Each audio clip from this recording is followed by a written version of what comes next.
बहुत दिनों पहले एक बड़े कवि ने एक बात कही थी, एक आदमी रोटी बेलता है, एक आदमी रोटी खाता है, लेकिन इन दोनों से पर एक तीसरा आदमी भी है जो न रोटी बेलता है और न रोटी खाता है, वह सिर्फ रोटी से खेलता है। यह तीसरा आदमी कौन है? मेरे देश की संसद मौन है। वैसे तो कोरोना के चलते संसद ही नहीं पूरा देश ही मौन है, लेकिन इस तीसरे आदमी का पता चल गया है। यह तीसरा आदमी है हमारा सिस्टम।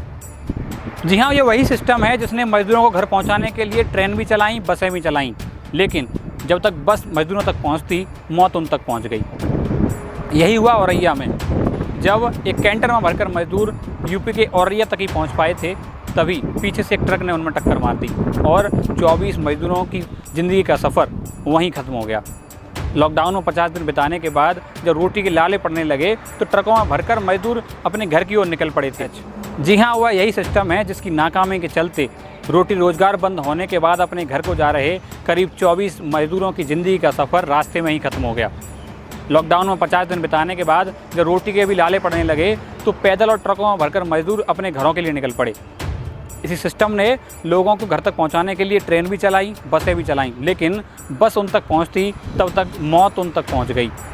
यही हुआ यूपी के औरैया में। जब कैंटर में भरकर मज़दूर दिल्ली से औरैया पहुंच पाए थे, तभी एक ट्रक ने पीछे से टक्कर मार दी और 24 मज़दूरों का ज़िंदगी का सफ़र वहीं ख़त्म हो गया। अब यही सिस्टम उनके चिथड़े को सड़क से बटोर रहा है, मुआवजे की बात कर रहा है।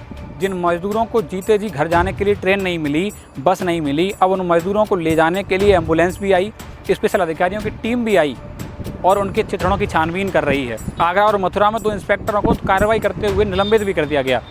यह विडंबना नहीं तो और क्या है। इसलिए हम कह रहे हैं, इन मज़दूरों की रोटी से खेलने वाला कोई और नहीं बल्कि यही सिस्टम है। देखिए ये रिपोर्ट।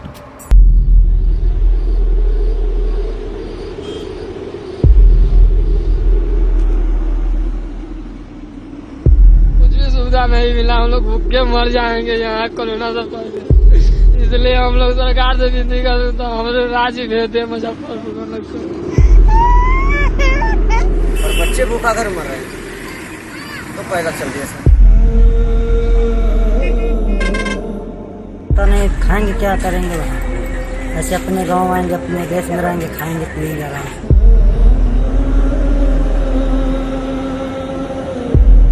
कोरोना से तो बच ही सकते हैं, भूख से तो नहीं बचेंगे ना, मरना ही पड़ेगा, दूसरा कोई ऑप्शन नहीं है। लॉकडाउन में वैसे तो मजदूरों का हाल किसी से छिपा नहीं है। तरह तरह की परिस्थितियों के बीच मजदूरों की सिर्फ एक ही मंजिल है और वह है उनका घर। कुछ ऐसी ही मंजिल को अपना सपना बनाकर दिल्ली से करीब 70 मजदूर पैदल ही अपनी मंजिल को पाने के लिए चल दिए। भूख प्यास से व्याकुल मजदूरों को रास्ते में एक ट्रक मिल गया जिसमें उन्होंने बैठकर राहत की सांस ली और शायद उन्होंने यह भी सोचा होगा कि अब मंजिल दूर नहीं। कुछ ने अपने बच्चों के भविष्य को लेकर तरह तरह के सपने भी देखे होंगे और इन्हीं सपनों की चादर के साथ वह ट्रक में ही सो गए। लेकिन यूपी के औरैया में पहुंचते ही शनिवार की सुबह उन मजदूरों में से 24 के लिए उनके जीवन की आखिरी सुबह बन गई। औरैया में उनका ट्रक एक दूसरे ट्रक से टकरा गया जिसमें 24 मजदूर की मौके पर ही मौत हो गई, तो वहीं करीब 3 दर्जन मजदूर घायल हुए हैं। राजस्थान से आ रहे थे। किससे एक्सीडेंट हुआ? टक्कर मार दिया गाड़ी में। कौन सी गाड़ी पे थे आप लोग? जी? अच्छा अच्छा। क्या किसने भाई टक्कर?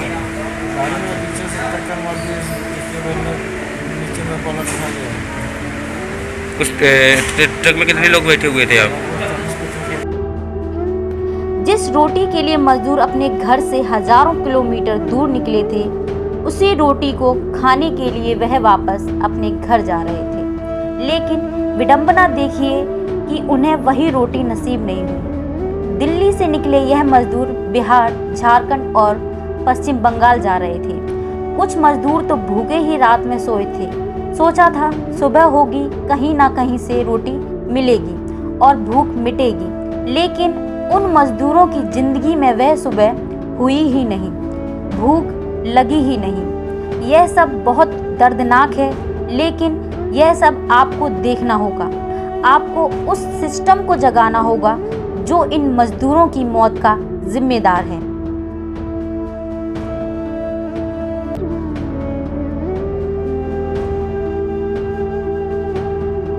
जो घटना हुई है जिसमें 24 लोग जिनकी डेथ हुई है और कुछ लोग अभी बहुत सीरियस भी हैं, घटना तो बहुत ही दुखद दुर्भाग्यपूर्ण हुई है और निश्चित रूप से सरकार आगे इस तरह की घटना ना घटित हो, इसके लिए सरकार लगातार कोशिश तो करेगी और आर्थिक रूप से जहाँ और लोग मांग कर रहे हैं या विभिन्न दलों के लोग मांग कर रहे हैं, उनका अपना एक नज़रिया हो सकता है, लेकिन सरकार निश्चित रूप से इन जो गरीब मजदूरों की जो एक तरह से कहा जाए जिनकी दुर्घटना में मृत्यु हुई है, उनको निश्चित रूप से आर्थिक रूप से उत्तर प्रदेश सरकार जरूर कुछ न कुछ व्यवस्था करेगी।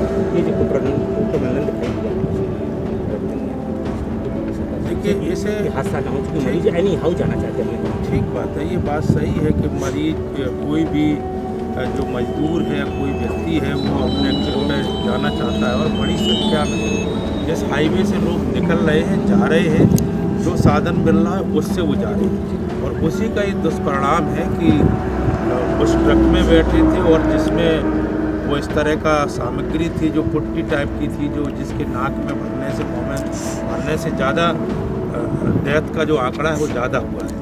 ये निश्चित रूप से सरकार इस तरह के मजदूरों के लिए चिंतित भी है और निश्चित रूप से इस हादसा के बाद कोई न कोई ठोस कदम जरूर उठाना चाहिए।